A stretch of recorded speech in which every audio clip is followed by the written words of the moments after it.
Assalamualaikum warahmatullahi wabarakatuh. Bertemu lagi dengan saya Kak Trio di podcast Grade 2 Palediklat Keuangan Malang.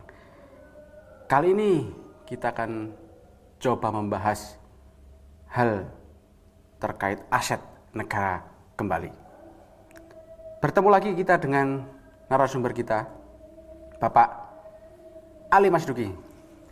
Halo Pak Ali, Assalamualaikum. Halo Kak Trio, Waalaikumsalam warahmatullahi wabarakatuh. Oke Pak Ali, kita akan bicara tentang ini ya, hibah. Hibah? Ya hibah, hibah aset negara, hibah BUMN. Nah sebelum itu kalau kita dengar hibah itu kan kadang pemberian ya ini Pemberian, ya. betul. Dikasih lah, oh negara kita dapat hibah pesawat gitu kan ya, walaupun nggak tahu bisa terbang apa enggak kan. Yang penting dapat hibah pesawat. Nah, kalau di ranah barang milik negara atau aset negara kita tuh hibah sendiri itu seperti apa Pak Ali? Oke, baik Kak Trio. Jadi benar yang disampaikan Kak Trio tadi bahwa hibah ini kan pemberian. Kalau kita melihat definisi secara umum, baik umum ataupun regulasi di aset negara, hibah ini pemberian yang tanpa syarat. Oke. Tanpa syarat, harusnya tanpa syarat. Jadi nggak boleh terusan misalkan ini saya hibahkan ini tapi Anda hibahkan ini, ya itu namanya tukar menukar, bukan iya. hibah lah. Itu pertama, Tukar tambah ya. itu tanpa syarat. Nah, dalam pengelolaan aset negara hibah ini diperkenankan. Boleh. Kenapa? Karena tujuannya kita mengelola aset negara ini kan untuk memberikan kemakmuran kepada masyarakat, memberikan pelayanan publik, pelayanan kepada masyarakat, dan untuk kesejahteraan kan itu. Selama dalam konteks itu hibah tidak keluar dari hitahnya kalau bahasanya mungkin itu. Jadi tujuan hibah memang seperti itu. Jadi diberikan aja. Nah, tapi ada regulasi-regulasi yang harus kita ikuti. Nah, Apa itu Pak? jadi di dalam PP 27 kalau kita merujuk kepada PP pengelolaan BUMN dan juga sebagian dirubah dengan PP 28, sebenarnya proses hibah ini sudah spesifik ke BUMN ya, hibah BUMN. Tapi sebenarnya di dalam pengelolaan negara hibah ini kan ada dua. Ada sebenarnya aturan khusus terkait hibah. Hibah itu ada dua, hibah uang dan hibah barang. Hibah uang dan hibah barang. Sejak dulu pun ada. Sejak dulu pun ada ini sudah. Nah, hibah uang ini kan nantinya harus sepersetujuan. Jadi dua-duanya harus ada sepersetujuan. Betul. Persetujuan dari mana itu? Nah, dari Kementerian Keuangan pastinya. Oke. Karena walaupun itu dalam bentuk barang kan nanti akan berefek kepada biaya pemeliharaan pastinya. Betul. Kan harus dihitung benar. Maksudnya kita nggak main terima aja, ternyata yang dihibahkan itu ternyata misalkan mengganggu keamanan, mengganggu rahasia negara misalnya, itu kan nggak boleh. Pasti kita harus istilahnya saring dulu. Baik itu kita menerima atau kita mau keluar hibah itu. Oke. Nah, gini Pak Ali, saya potong dulu. Kalau hibah BUMN itu kita bisa menerima ya, ya kan? Misal dari luar negeri bisa. Betul, bisa. Nah, kalau kita menghibahkan barang milik negara nih, ke siapa aja biasanya? Nah, jadi di dalam PP 27 ya, sebenarnya sudah ada kriteria siapa yang boleh menerima hibah dan barang apa yang boleh dihibahkan. Oke. Nah, kita dari mulai barang apa saja yang boleh dihibahkan. Tidak spesifik menyebut jenisnya barang, tapi yang penting bukan rahasia negara. Oke. Bukan rahasia negara. Mendukung untuk pelayanan publik. Oke. Atau TUSI, ya kan? Kemudian tidak sedang digunakan atau tidak mengganggu TUSI seandainya itu dihibahkan. Ya. Itu prasyarat umumnya ya. Nah, kemudian siapa yang boleh terima? Ya bisa dibilang di dalam regulasi memang disebutkan, tapi hampir semuanya boleh terima sebenarnya. Boleh semua. Iya, selama tadi masuk kriteria untuk pelayanan publik, untuk kesejahteraan masyarakat, untuk pelayanan umum lah. Jadi boleh dari pemerintah pusat kepada pemerintah daerah, boleh pemerintah daerah kepada pemerintah pusat, boleh pemerintah pusat atau pemerintah daerah kepada lembaga-lembaga di luar pemerintahan atau bahkan ke mitra dari negara lain. Kalau ke masyarakat boleh nggak Pak? Boleh. Loh misalnya gini nih ya, ya ini misalnya kan ya, misalnya nih, saya misalnya pemerintah, presiden lah ya, saya mau menghibahkan tanah boleh. Betul. Nah, saya ada masyarakat di desa wah saya menghibahkan tanah nih, saya kasihlah satu kapling gitu ke masyarakat gitu, boleh nggak Pak? Boleh. Bisa ya? Oh, Boleh. jadi bisa jadi kampanye nih Pak ya? Misalnya Ya. saya kalau jadi presiden nih, oh nanti masyarakat di desa A, oh kamu tak kasih satu kapling nih, satu kapling gitu gimana Pak? Oke. Tapi kan kalau niatnya seperti itu ya nggak boleh, karena Nggak untuk boleh ya? tanah ada aturannya. Kalau kita mau memindah tangankan tanah bangunan itu kan harus persetujuan DPR. Oke, itu harus Kecuali memang ada tanah ya? pengecualian nanti ya, tanah bangunan. Artinya, jadi gini prinsipnya, kalau itu digunakan untuk motif pribadi, kelompok, golongan tertentu nggak boleh kan, Nggak gitu, boleh ya? untuk hibah. Tapi kalau untuk murni kepentingan masyarakat, kepentingan umum ya tentunya itulah apa ya esensi dari pengelolaan aset negara ini. Berarti boleh sebenarnya kalau diberikan untuk fasum gitu, nggak apa-apa ya? Dan itu udah banyak. Misal kalau Kak Trio pernah dengar nggak dulu misalkan presiden pernah menghibahkan traktor kepada petani, pernah dengar nggak berita Oh seperti ya, itu? itu ya dikasih traktor Ya. satu-satu ya. Atau menghibahkan modal, misalkan menghibahkan sapi misalkan kepada kelompok tani. Kalau kita yang mau ngasih pemerintah juga bisa ya? Bisa. Iya kan? Bisa. Cuma untuk regulasi yang saat ini seperti yang tadi saya singgung di depan, bahwa ada persetujuan hibah. Jadi pemerintah itu nggak asal terima. Kenapa? Karena mikirnya adalah jangan sampai setelah menerima ini ternyata barang yang dihibahkan itu akan menjadi beban pemerintah. Minimal kan dari pemeliharaannya harus dilihat dulu. Terus kita butuh nggak? Kalau pemerintah nggak butuh, Bisa-bisa juga gratifikasi ya?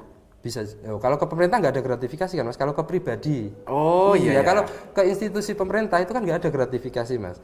Misalnya ke mana gitu, ngasihnya gitu ke sebuah institusi atau langsung Harus institusi dong. ke DJKN-nya atau gimana Pak? Atau ke mana itu? Ke negara yang jelas atas nama negara atau Pemda kan itu. Misalnya orang kaya nih ya, wah punya lahan di mana tuh, saya kasih aja lah ke negara. Itu bisa juga ya? Bisa, dan itu praktek itu terjadi sejak zaman awal kemerdekaan, Mas. Oh banyak yang ngasih ke negara ya ternyata? Banyak. Mungkin pernah baca sejarah bahwa awal kemerdekaan kita nggak punya pesawat.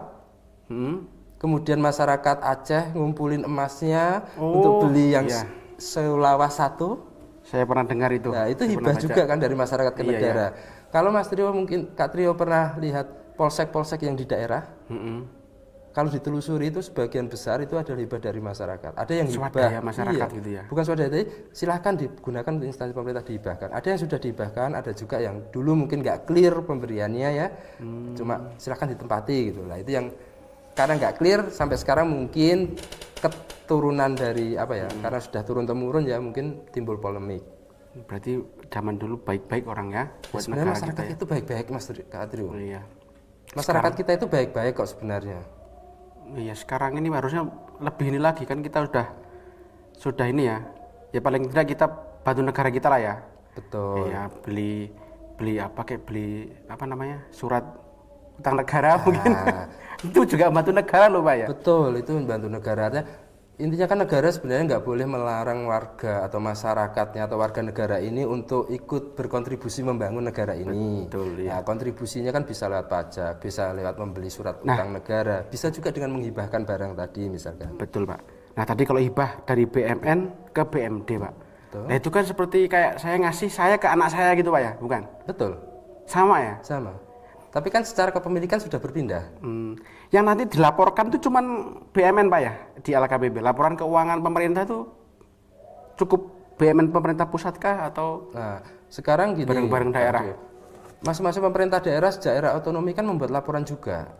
Jadi bareng-bareng walaupun itu kita hibahkan dari pemerintah pusat ke pemerintah daerah, itu hanya berpindah kantong kepemilikan. Artinya dia akan dihapus dari laporan keuangan kita, tapi dia akan muncul di laporan keuangan masing-masing pemerintah daerah yang menerima hibah tadi. Oke. Tapi nanti ada nggak laporan ini Pak? Laporan konsolidasi misalnya gitu kan? Konsolidasian kita sudah sejak era 2014 sebenarnya teman-teman di DJPK sudah memulai proses itu. Dan datanya ada. Kalau Mas Trio pernah teman-teman di Kanwil Perbendaraan, mereka mengadakan tiap semester kajian fiskal regional.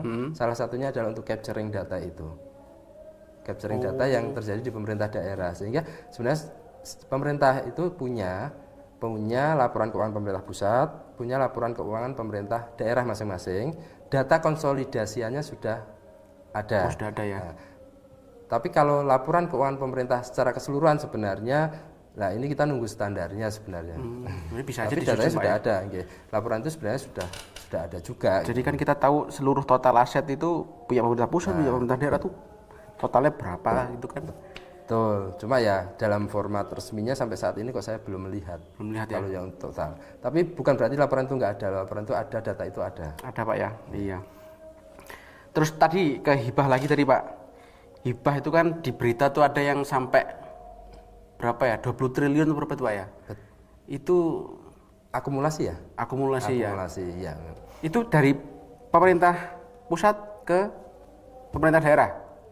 Iya. Jadi yang ada di data itu adalah yang dari APBN ya. Jadi yang dalam LKPP-nya pemerintah pusat. Oh, saya kira kita dikasih gitu kan dari bisa keluar luar masuk, negeri. in out kan hibah itu bisa in out. Kalau sesama pemerintah sebenarnya ya keluar sini, keluar kantong sini, Iya, masuk dari sini Pak ya. Tapi kan sudah beda Mas, otonominya sudah beda, jadi tanggung jawabnya sudah beda. Kalau negara gitu bisa nggak sih ngasih hibah sampai kayak gitu Pak? Sampai kayak apa ini Mas? Sampai besar sebesar itu mungkin nggak sih? Sangat mungkin kan itu akumulasi. Dari luar negeri ngasih ke kita gitu kan ya. Dalam bentuk barang bisa Pak ya? Bisa. Hibah itu. Kita sering terima dulunya. Dulu kan biasanya itu kereta ya yang ini Pak ya. Kita pernah terima pesawat tempur juga kan? Iya kan yang di KRL itu kan kayaknya punyanya Korea atau apa tuh beli juga bisa ya? Beli bisa, dihibahkan dari sana juga bisa. Kalau alutsista kan memang dari dulu kita sering dapat Pak ya? Iya. Pesawat tempur atau apa ya mungkin ya dengan segala ininya ya. Dengan segala apa ya? Seluk-beluknya ya. Seluk-beluknya, betul. Kadang juga makanya untuk hibah ini kan dengan regulasi yang ada saat ini kita cukup cukup hati-hati Mas. Bukan melarang, bukan membatasi, tapi kita cukup hati-hati karena berbagai pertimbangan. Salah satunya ada biaya pemeliharaan, salah duanya adalah mungkin apakah terkait dengan rahasia negara. Betul. Motif politik juga mungkin bisa Pak ya? Motif politik bisa juga. Yang dulunya mungkin aturannya belum sedetail sekarang ini, belum serigid sekarang ini. Dan sekarang kita mulai mengatur itu agar efek buruk di kemudian hari dari hibah ini bisa kita minimalkan sejak awal. Iya kadang kan dihibahin dari luar negeri. Betul. Misalnya kendaraan A gitu kan, nanti spare partnya suruh beli gitu. Betul lah, itu yang sering kali dulu kan kayaknya orang terima hibah kan kayaknya enak gitu. Ya kalau hibahnya barang yang bagus terus nggak mudah. Iya. Ini contoh misalkan gini Mas Trio, misalkan ini tiba-tiba ada Sultan ketemu dengan Kak Trio gitu ya. Kak Trio mau nggak saya hibahkan helikopter gitu? Mau nggak? Mikir-mikir kadang ya. Tapi syaratnya harus dipakai ke kantor tiap hari. Ya kan? Iya. Hibah kan dikasih tapi nah syarat karena di hibah itu kan ada naskah hibah. Jadi waktu kita serah terima hibah itu ada naskah hibah. Hibah ini dipergunakan untuk apa itu harus disebutkan secara eksplisit di situ. Di luar itu nggak boleh. Nggak boleh ya. Iya. Berarti ada perjanjiannya di situ Pak Ada ya? harus ada karena kita bicara Pakai negara apa? ya. Iya. Kita Sama lah kalau Mas Trio misal Kak Trio punya anak gitu, anaknya menjelang dewasa, tak kasih ini ya, tapi nggak boleh digunakan untuk ini ya. harusnya buat ini buat Itu ini. kan sebenarnya hampir samalah semangat hibah itu. Jadi sama seperti tadi kita kembali helikopter, kita mau nggak Kak Trio? Ya, Ada Sultan tiba-tiba tak kasih helikopter tapi harus tiap hari dipakai untuk ke kantor ya. saya bilang saya mentahnya aja Sultan nih. Nah, berarti kan menolak artinya gitu. Kita harus melihat kondisi keuangan kita, kemampuan kita, iya kan? Ya gaji kita untuk beli bahan bakarnya aja nggak cukup, rumah kita nggak punya helipad, gimana kita mau terima seperti itu lah. Intinya Betul, seperti Pak. itu. Memang harus kita pilih-pilih juga ya. Betul. Baik, terima kasih Pak Ali. Oke, terima kasih Kak Trio. Waktu kita juga terbatas, ini mau Jumatan. Oke. Oke, nanti kita sambung lagi nggih, Pak Ali nggih. Baik, teman-teman, sekian dulu dari kami karena terbatasan waktu. Nanti kita akan jumpa lagi di episode selanjutnya. Terima kasih. Assalamualaikum warahmatullahi wabarakatuh. Waalaikumsalam.